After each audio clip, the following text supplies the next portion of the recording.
Вода этим летом стала главной проблемой жителей многоквартирного дома 16, улицы Базоркина на Зране. С апреля месяца ее просто нет. Как делятся сами жители, подобная острая ситуация у них впервые. Если раньше воду отключали максимум на пару часов, то тут на 4 месяца. Часто дома уходишь, баклажка, хай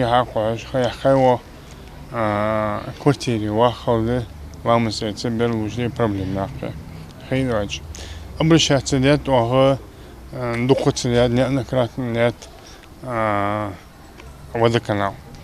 Ну, цацишь, вопросы, проблемы школы. Это балар, водоказ. Хандастон, до сегодняшнего дня.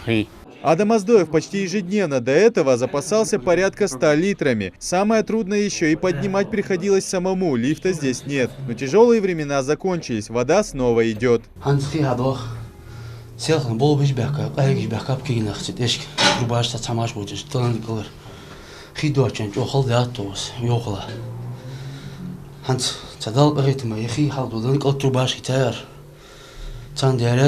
Эта проблема была не только у жителей 16-го дома. Все многоквартирные дома в округе страдали нехваткой воды. Неделю назад здесь побывала комиссия администрации города, чтобы лично ознакомиться с проблемой и найти пути решения. Как оказалось, вода не доходила до жителей из-за отсутствия необходимого давления. Приняли решение установить насосы и дополнительный трансформатор на территории скважины в районе центрального рынка.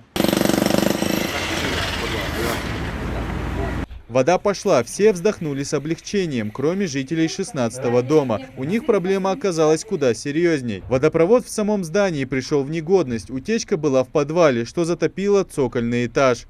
Вчера здесь находились все службы, были задействованы все необходимые специалисты, и, соответственно, удалось нащупать путь, по которому мы можем пойти так, чтобы эта вода поднималась на верхние этажи. Мы полностью заменили в подвальных помещениях трубы водоснабжения. Соответственно, это позволило устранить все утечки, протечки, порывы и все вот эти нехорошие проявления, которые возникают в этих системах. Потерю воды мы убрали. Соответственно, сейчас уже после того, как всю систему наладили, почистили, осушили подвальные помещения, мы можем наблюдать, что на верхнем, на 5-м этаже уверенно вода поднимается, она идет из кранов. И сейчас этот вопрос решен. В 5 многоквартирных домах нашего города вода поднимается на верхние этажи. В целом вопрос с водой в регионе решается сегодня разными мерами. На протяжении всего лета специалисты изучают ситуацию и пытаются постепенно исправить проблемы. В Центральном округе пока без воды сидят только жители новостроек. В администрации заверяют, что в скором времени совместно с водоканалом они решат этот вопрос. По текущей работе ведутся устранение порывов, это утечка воды в результате выхода трубы из строя, который возникает после увеличения давления. Соответственно, у нас был вопрос, да, увеличить давление, значит рвутся трубы. Соответственно, мы пытаемся держать давление и планомерно решаем вопрос замены ветхих сетей.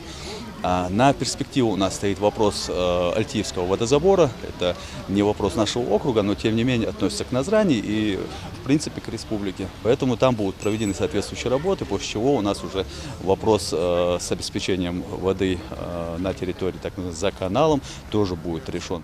Достаточно долгое время проблема с водоснабжением являлась одной из острых. Тут нельзя не отметить, в последние 3 года за решение вопроса власти взялись активно. Реанимируются артезианские скважины, усовершенствуются и реконструируются насосные и водозаборные станции. Увеличивается дебит воды, закупается новое оборудование. И, как видно, окончательное решение проблемы не за горами. Идрис Ижиев, Адам Гулоев, Асхаб Белакиев, Новости 24.